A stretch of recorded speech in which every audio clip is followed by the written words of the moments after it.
Welcome back to Uplifting Impact. It's awesome to be here with you today. I am with my dear friend Warren, and Warren is going to be talking to us today really from the perspective of what happens at the university level. Warren, aka Youre, who is originally from Virginia, is the Assistant Dean of Students and the Director of Gender and Sexuality Campus Center at the University of Wisconsin Madison. Go Bucky! I am a UW Madison grad, so I have to give a shout out there. Prior to being in this assistant dean role, Warren was actually the founding director of the Inclusive Excellence Center at UW Milwaukee, and that is actually where we met. Through that organization and that department, Warren really led an array of different services that were campus-wide that focused on the ideas of equity and intercultural campus initiative for minoritized students. Warren has aspirations, and I love this, Warren. I didn't know this about you until I read it in your bio, but has aspirations of breathing on every continent and becoming a chief preparedness officer. If I had that role, I would hire you right now. Madison, don't be mad. And making a career adjustment toward travel experiences and writing at the age of 55. Warren, we are so excited to have you here with us today. Thank you. Thank you. I'm delighted to be here. Fantastic. So I want to jump right into this and really first just ask you, why are you doing this work? What brings you into the diversity, equity, and inclusion space? Great question. I think first and foremost, my lived experience brought me I would modify that and say my lived experience and observations over the course of my life have brought me into doing diversity, equity, and inclusion work, or DEI work. One, growing up as a person of color in the South, growing up poor in a single parent, identifying as LGBT pretty early on, and witnessing not only the discrimination that I was encountering, but discrimination as it was an injustice as it was being doled out by people and systems, like folks who are actors or agents of these systems, upon other people. Really sparked me to want to get into the work. And I would highlight or think first and foremost about mentors, folks that over the course of my life and my career, people who have nurtured, encouraged, and challenged me along the way in my perspective, in my engagement, the way that I'm showing up or taking space, and in turn want to be able to provide that or be that person for others as well, right? If I can think about the ways in which mentors have changed systems or modified, policies, procedures, practices, et cetera, for my benefit, how can I turn around and do the same for others, right? I think about the adage of, if someone's holding the door open for you, you have to turn around and make sure you're holding the door for others, if not taking the door off the hinges. I love that. I love the idea of taking the door off the hinges. Why not just break it all down, right? And make sure that more people are able to have access to it. So when you're thinking about, diversity, equity, inclusion, you're thinking about what's happening at the university level, what are some of the things that you're most proud of being a part of, right? What are the things that have been most impactful in trying to create that inclusive space where you are breaking down those doors, where you're taking them off the hinges? So several things come to mind. One, and this is, I think, where my work is the most fulfilling, is identifying the pipeline and mentoring, nurturing new professionals in the field of higher education and student services. If it's giving someone a quote unquote chance, I'm not a big fan of that language. It's the language that comes to mind at the moment. Like perhaps it's inviting the person who has a lot of really great potential, a lot of really great growth potential, and may have a bachelor's degree, inviting that person into the job or offering the person a job rather than the person with a master's degree. right? So that might be one of the ways. I also think about like here's an array of professional development experiences, and not siloing those in higher education. So here are diversity, equity, inclusion pieces. Here's leadership.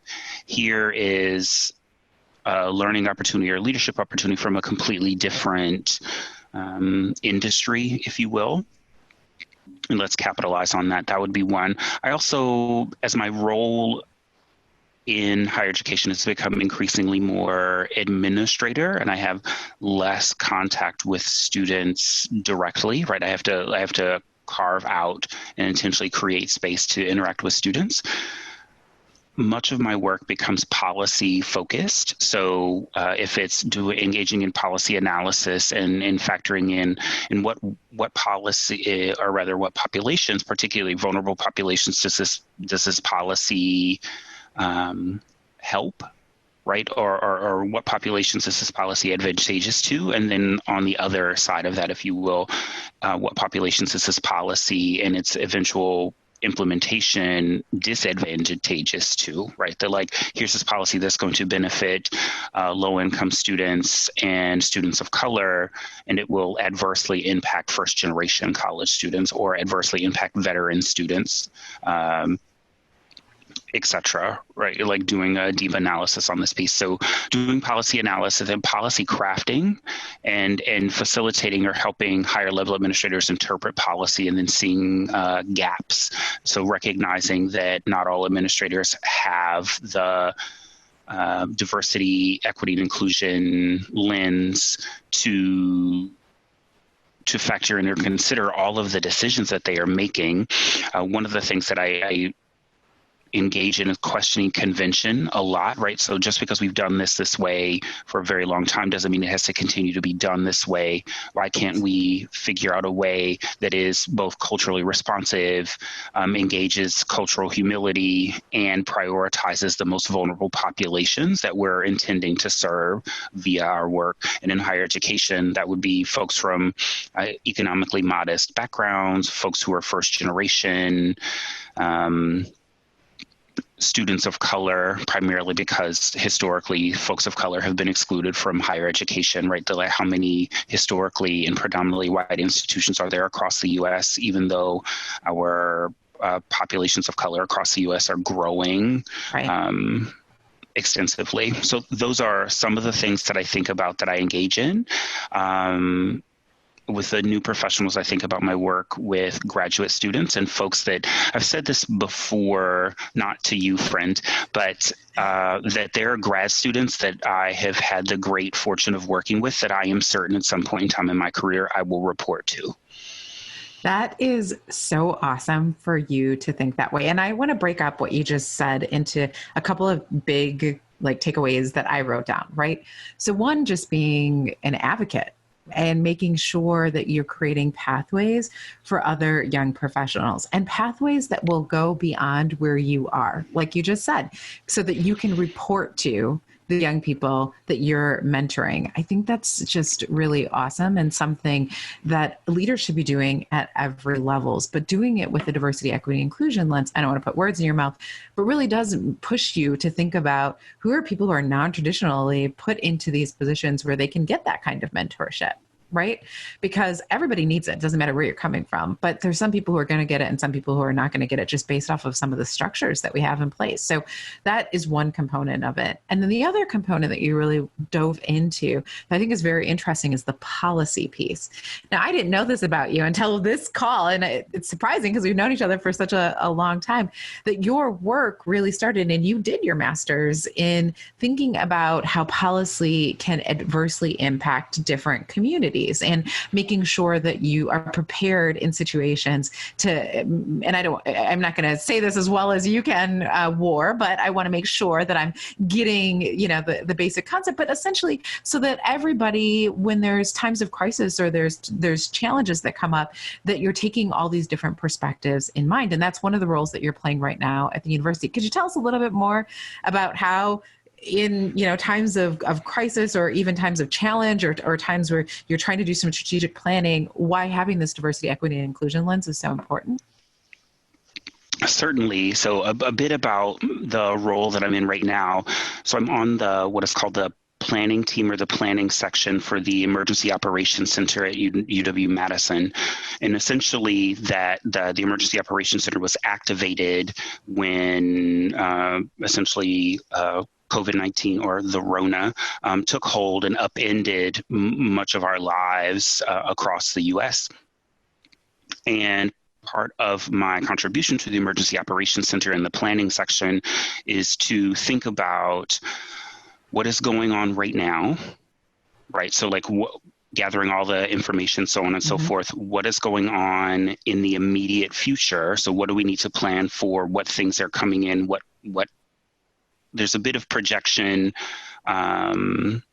using the data available to us, and then farther into the future. We're talking not just a week into the future, like 3 months into the future, like 3, or 6 months into the future, so on and so forth. So my team was strategizing about when campus initially shut down in mid-March, we were planning a variety of scenarios. So like, what happens if? So I think when I explain to folks, it's some what if scenarios. So what if the state of Wisconsin goes the route of Italy? So mind you, this is a conversation that we were having in March, right? So if we're what if planning, what if we can come back after 2 weeks to in-person instruction? Sure. What if the numbers exceed projections? What if, like Italy, there's a frame it like a mass shutdown, Sure. right? As we're in right now, right? So society in many ways is shut down. Like, what do we do? How does the institution, how does the, and its purpose to educate and share the knowledge produced at the institution across the state of Wisconsin, how do we continue doing that in this new environment? So my team was planning, generating, potential scenarios. So here's ways that things could go wrong, and here's how we might respond to it if things go wrong.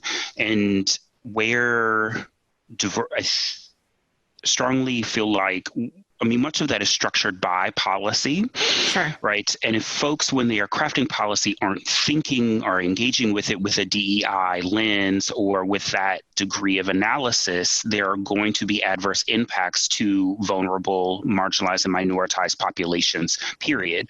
If your lens isn't informed by DEI, you're only thinking about the experiences that you have directly observed or your own experiences, right?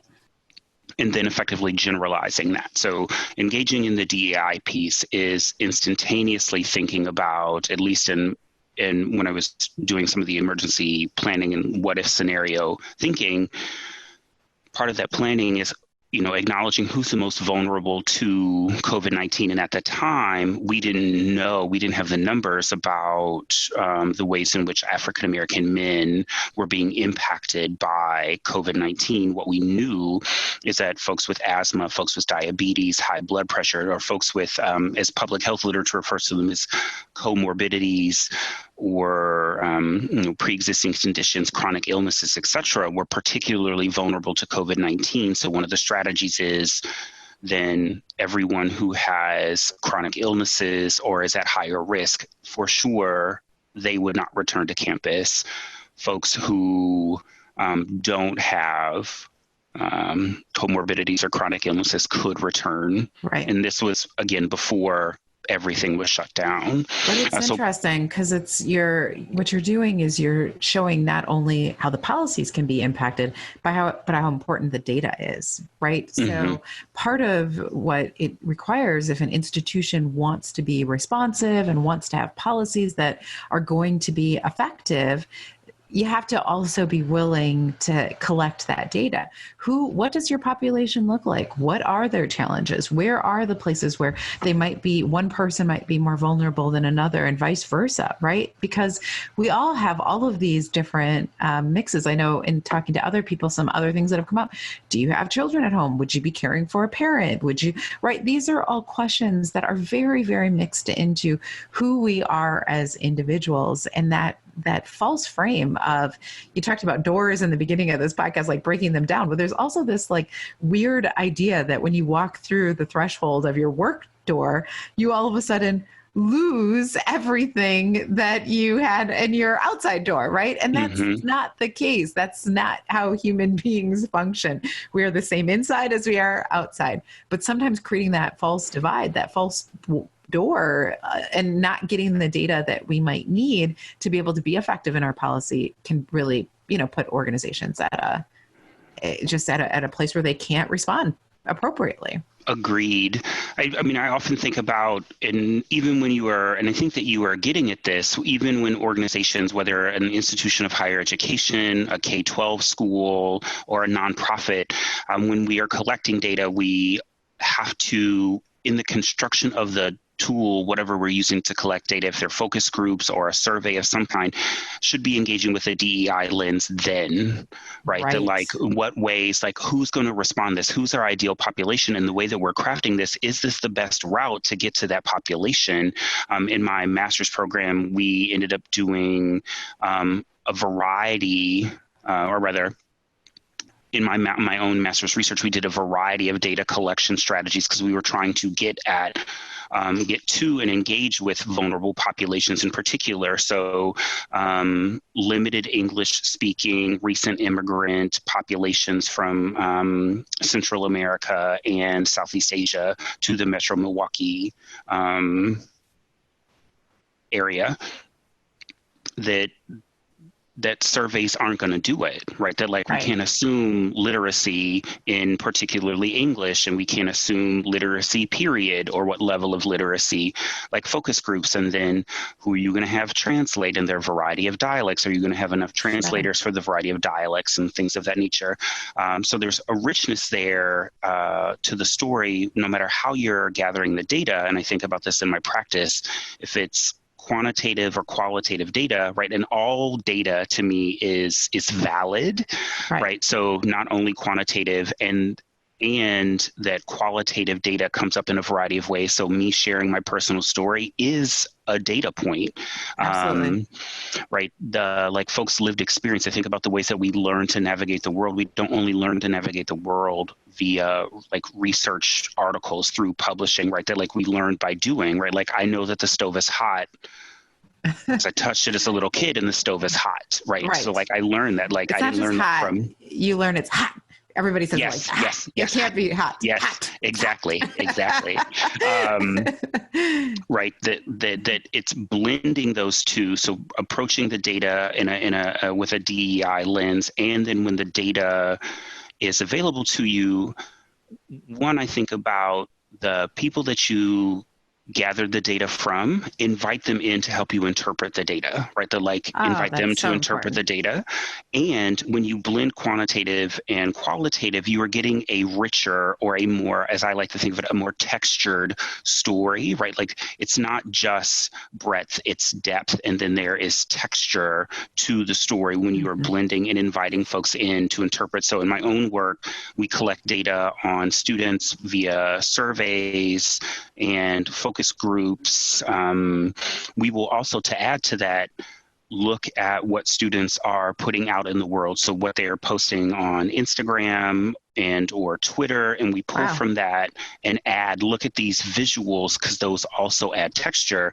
And then as we are interpreting or trying to make meaning, inviting students into like, all right, so before, I'm not even going to share with you what I'm thinking or what I'm interpreting. Like, I want to know what this means to you, what resonates, what moves you when you engage with this survey, with these data points, so on and so forth. And it offers so much more insight and complexity than I would have even on my own as someone who has and approaches our work with through that lens. Absolutely. Yeah. So a couple of things I just want to point out. One, I love this idea that, when you're thinking about it, it's not one is better than the other. It's the idea that when you blend them, you get more texture. And I think that it's actually more powerful, right? Because we have a lot of people who are listening to this, and they're listening because they want to know, like, how can I move people in my organization towards having more of a diversity, equity, inclusion lens, and having better practices. And one of the things that I tell people all of the time, you could spit statistics all you want to, but that's not what actually is going to move people, right? So having a more textured approach where you can say, here's the experiences that people are having, here's the data, but I'm showing it, and then I'm also going to show you the qualitative data. I'm going to be able to bring both of those two things together so you see a complete picture of what's happening in our organization. I just want to make sure that listeners heard that, because I think that that's really interesting. The second thing I want to make sure that you all heard was this idea of bringing the people in to actually help you interpret the data. I have had so many occasions where I've had a client who says, blah, blah, blah, this is what I came back and this is my conclusion. And I'm like, yeah, but that's one of 25 conclusions you could have based off of the data that you've gotten back. What makes you think that that's the right one? And so that idea of being able to bring people in and say, what do you think, right? Before you jump to that conclusion, really inviting more voices to the table. Really huge. But I do have one other quick question two quick questions. One is, people are going to say, that's all great, but I don't have time for that, and I don't have the money for it. So what are some, I guess, techniques that you've used that don't really require those things do require time and money. And I want to make sure that we're saying, put time and money into your DE&I space. Absolutely. But are there ways to do that don't completely, take you out, right? Because you don't have enough money to be able to accomplish, or enough time to be able to accomplish it. Can you do it still? Oh, absolutely. I think about one of my values is curiosity, and it's where I anchor much of my engagement in DEI work is being curious and asking questions. One of those is, I disclosed before that I question convention often, like, just because this is this way doesn't mean that it has to remain this way. And the answer is always no, it doesn't. Right, but it doesn't cost us, like, there's no currency in asking questions. There might be some cultural capital, right, that we have to expend in asking questions or elevating our voice or inserting a question. And I think about ways to do DEI work that don't cost money, so that are anchored in questions. Questioning power structures that exist. So power centered in who are the decision makers, how are they making decisions, who do they include in those decisions. So like in asking all of those questions, right, and I might ask them of myself, and I kind of like, maybe I have an answer to this. And then I ask my direct supervisor if I'm given an opportunity to ask at a committee or some other gathering or an elected official, right, because I'm connected to a lot of elected officials who can also answer those questions. If they don't have answers, they might be like, oh, I cannot answer that. Right. And which I also think is powerful, right? In a DEI lens, it's like having folks acknowledge I don't have the answer. So saying I don't know is powerful, particularly in a society that broadly that just doesn't want to be quote unquote wrong or doesn't want to be corrected. But asking questions, and folks are likely to follow up. So I think about disrupting power in that way. And DEI work is about disrupting systems of power that intentionally and unintentionally oppress and exclude others.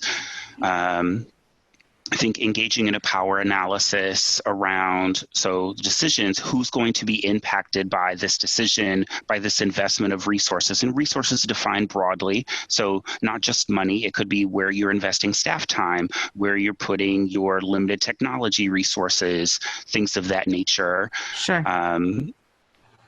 Part of the power analysis that's embedded there. And then I think going back to something I shared in the beginning, what are the populations that we are intending to advantage or we're intending to serve? And by doing so, who are we not serving? Who are we not reaching that may need services from us?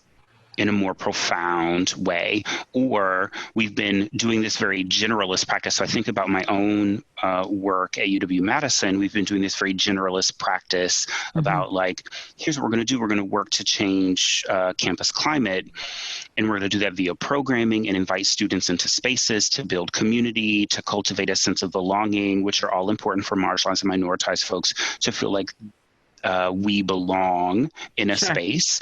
And we are discovering as a result of some data collection, but primarily inviting students to help us interpret that data, that our interventions aren't what's needed. What we're planning are not what's needed. Where the intervention needs to happen is at a higher level and in the other spaces where students are spending a lot of time. So where they reside, in their neighborhoods, in the classroom, which we have not been targeting, quote unquote, targeting for intervention. And I think about that as a route to, inviting people in as a route to disrupt the power, like to disrupt norms. Absolutely. I also think about in my personal practice about being transparent. And then, so, for some reason, I don't know why, but it makes me think of the phrase that I heard as a kid that like your daddy wasn't a glass maker. Yeah. If you ever heard that phrase, right? I am physically not transparent, but I can update folks. So like, here's a conversation that I had. Here's what I was thinking. Here are the notes that I took. Here's how I was feeling in this, right? So that's an aspect of the transparency, like how I was feeling in response, because how I was feeling in response to what was being discussed will inform what I'm inclined to share with you. Absolutely. And what I might strategize to do in response to that conversation. So all along the way while campus was discussing, like, we're canceling all of our events, right? That like I'm updating folks every step of the way and letting folks know, particularly the people who report directly to me, there's information that I'm inclined to withhold because I'm concerned about the impact that this will have on you, right? So like that's sort of being transparent about the decision-making process as well. So I'm deciding that I will share with you and invite you, if you want additional information, I will share with you additional information up to the point that I have no additional information to share, or I get to a point at which I can no longer share information with you. And there might be a specific reason that I cannot share specific information with you. It might be a personnel issue, so I can't share a specific information. Or as happens in the UW system, if a meeting goes into quote unquote closed session, then like nothing is reported during the closed session of the meeting, for example. And I also honor when people want to be anonymous or like have something kept in confidence, right? So that's also part of the practice, that like someone requested to remain anonymous when they gave this feedback. This person is asking this question and wants it kept confidential. Sure. We will respect and honor those. Like this is part of my practice. And I think that transparency and being transparent requires folks to do some personal reflection on their engagement and attachment to power, like how much you crave or want power, right? How much you crave or want to be in control, and where is that? Where does that reside in you, right? I think in the course of my life, feeling like I didn't have a lot of control growing up, I exerted and wanted a lot of control as an adult. And as I grow and move through that and heal through some of that, I don't want to have as much control. And I realize that me exerting control is oppression acting through me. Like a phrase that I encountered before is that as you inhabit a system, the system inhabits you, or as you inhabit a culture inhabits you. So how like sexism, I inhabit in a culture of sexism, or I live in a culture of sexism, and it may inhabit me and then act through me.